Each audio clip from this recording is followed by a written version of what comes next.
Rule 13. Filing in service of pleadings, judgments, and other papers. Section 1. Coverage.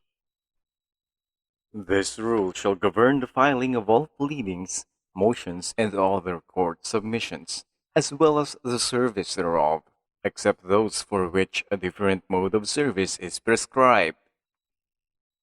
Section 2. Filing and service defined. Filing is the act of submitting the pleading or other paper to the court.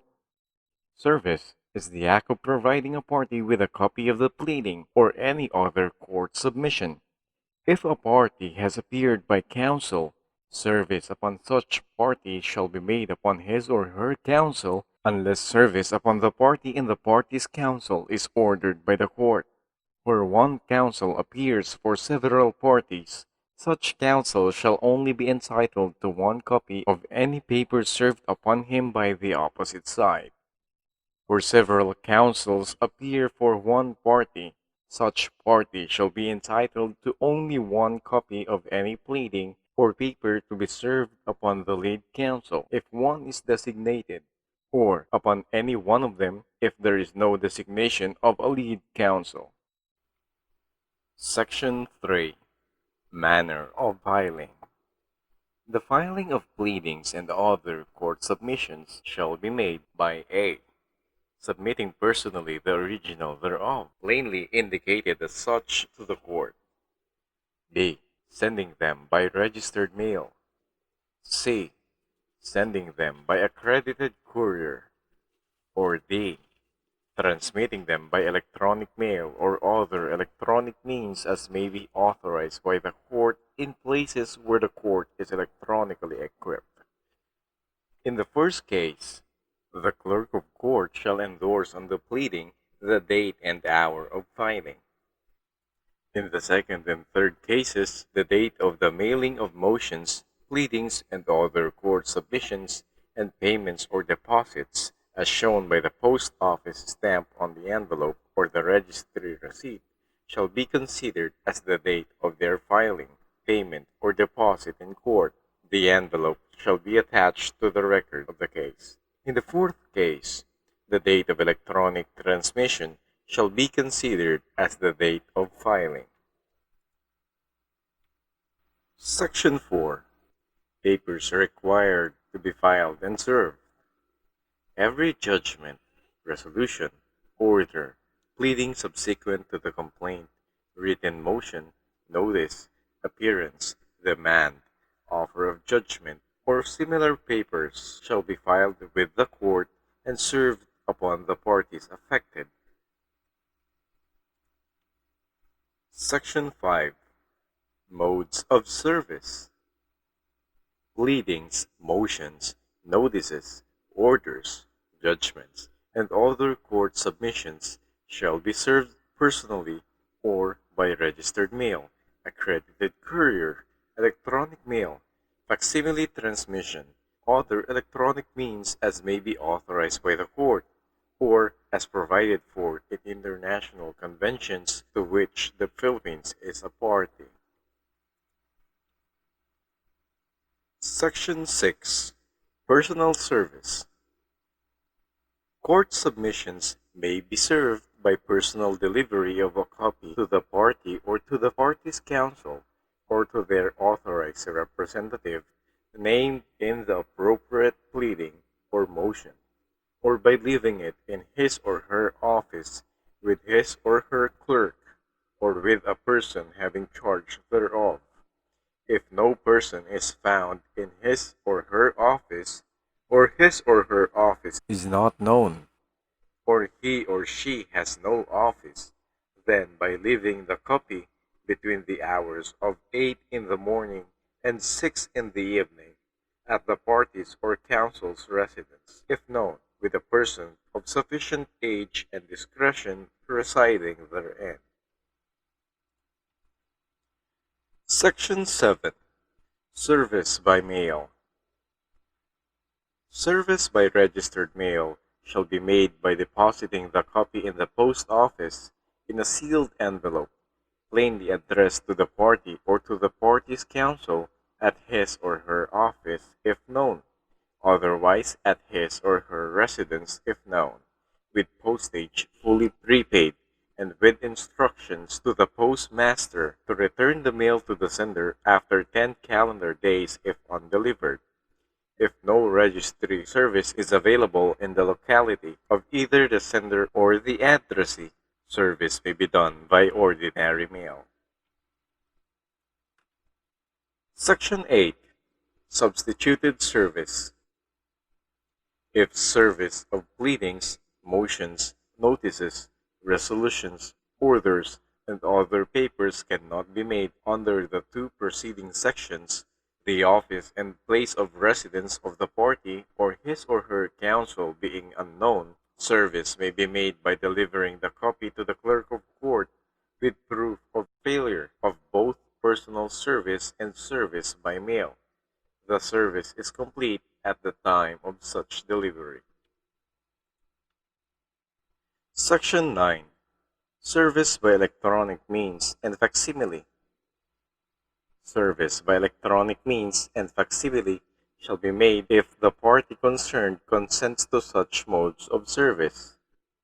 Service by electronic means shall be made by sending an email to the parties or counsel's electronic mail address or through other electronic means of transmission as the parties may agree on or upon direction of the court.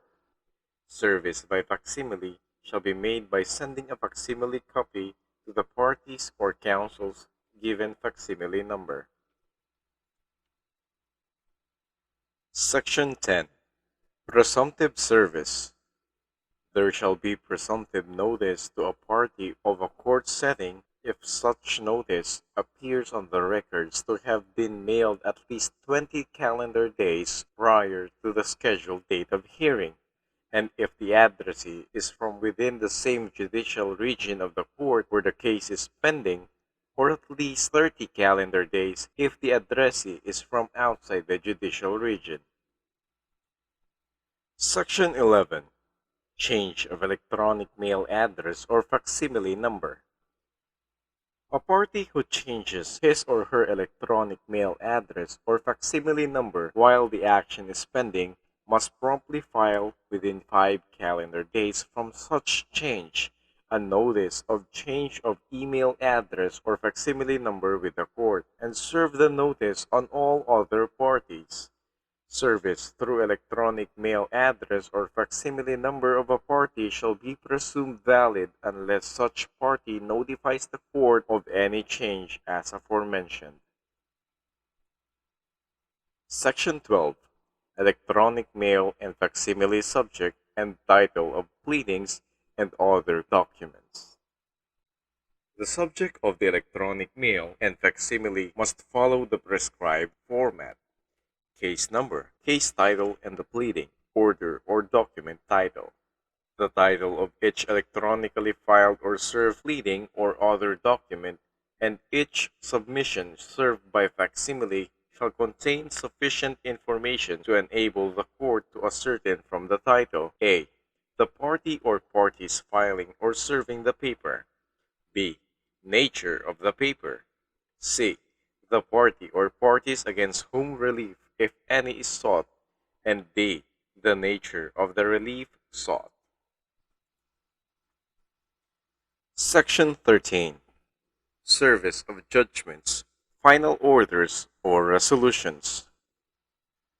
Judgments, final orders, or resolutions shall be served either personally or by registered mail. Upon ex parte motion of any party in the case, a copy of the judgment, final order, or resolution may be delivered by accredited courier at the expense of such party. When a party summoned by publication has failed to appear in the action, judgments, final orders, or resolutions against him or her shall be served upon him or her also by means of publication at the expense of the prevailing party. Section 14. Conventional service or filing of orders, pleadings, and other documents. Notwithstanding the foregoing, the following orders, pleadings, and other documents must be served or filed personally or by registered mail when allowed, and shall not be served or filed electronically unless express permission is granted by the court. A. Initiatory pleadings and initial responsive pleadings, such as an answer. B. Subpoena, protection orders, and writs. C. Appendices and exhibits to motions and other documents that are not readily amenable to electronic scanning may, at the option of the party filing such, be filed and served conventionally. And D. Sealed and confidential documents or records. Section 15. Completeness of service. Personal service is complete upon actual delivery. Service by ordinary mail is complete upon the expiration of 10 calendar days after mailing, unless the court otherwise provides. Service by registered mail is complete upon actual receipt by the addressee, or after 5 calendar days from the date he or she received the first notice of the postmaster, whichever date is earlier. Service by accredited courier is complete upon actual receipt by the addressee or after at least 2 attempts to deliver by the courier service or upon expiration of 5 calendar days after the first attempt to deliver, whichever is earlier. Electronic service is complete at the time of the electronic transmission of the document or when available at the time that the electronic notification of service of the document is sent. Electronic service is not effective or complete if the party serving the document learns that it did not reach the addressee or person to be served. Service by facsimile transmission is complete upon receipt by the other party as indicated in the facsimile transmission printout. Section 16. Proof of filing. The filing of a pleading or any other court submission shall be proved by its existence in the record of the case. A. If the pleading or any other court submission is not in the record, but is claimed to have been filed personally, the filing shall be proven by the written or stamped acknowledgment of its filing by the clerk of court on a copy of the pleading or court submission. B. If the pleading or any other court submission was filed by registered mail, the filing shall be proven by the registry receipt and by the affidavit of the person who mailed it, containing a full statement of the date and place of deposit of the mail in the post office in a sealed envelope addressed to the court, with postage fully prepaid, and with instructions to the postmaster to return the mail to the sender after 10 calendar days if not delivered. C. If the pleading or any other court submission was filed through an accredited courier service, the filing shall be proven by an affidavit of service of the person who brought the pleading or other document to the service provider, together with the courier's official receipt and document tracking number. D. If the pleading or any other court submission was filed by electronic mail, the same shall be proven by an affidavit of electronic filing of the filing party, accompanied by a paper copy of the pleading or other document transmitted, or a written or stamped acknowledgment of its filing by the clerk of court.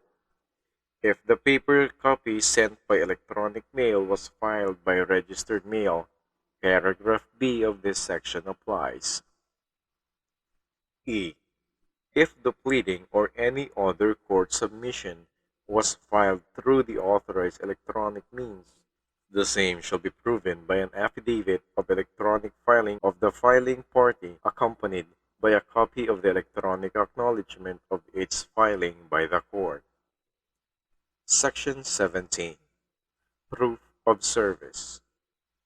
Proof of personal service shall consist of a written admission of the party served, or the official return of the server, or the affidavit of the party serving, containing a statement of the date, place, and manner of service. If the service is made by A. Ordinary mail, proof shall consist of an affidavit of the person mailing stating the facts showing compliance with Section 7 of this rule. B. Registered mail. Proof shall be made by the affidavit mentioned above and the registry receipt issued by the mailing office. The registry return card shall be filed immediately upon its receipt by the sender, or, in lieu thereof, the unclaimed letter together with a certified or sworn copy of the notice given by the postmaster to the addressee. C. Accredited courier service. Proof shall be made by an affidavit of service executed by the person who brought the pleading or paper to the service provider, together with the courier's official receipt or document tracking number. D. Electronic mail, facsimile, or other authorized electronic means of transmission. Proof shall be made by an affidavit of service executed by the person who sent the email, facsimile, or other electronic transmission, together with the printed proof of transmittal. Section 18. Court-issued orders and other documents. The court may electronically serve orders and other documents to all the parties in the case, which shall have the same effect and validity as provided herein. A paper copy of the order or other document electronically served shall be retained and attached to the record of the case. Section 19. Notice of lis pendens. In an action affecting the title or the right of possession of real property, the plaintiff and the defendant, when affirmative relief is claimed in his or her answer, may record in the office of the Registry of Deeds of the province in which the property is situated a notice of the pendency of the action. Said notice shall contain the names of the parties and the object of the action or defense, and a description of the property in that province affected thereby. Only from the time of filing such notice for record shall a purchaser or encumbrancer of the property affected thereby be deemed to have constructive notice of the pendency of the action, and only of its pendency against the parties designated by their real names.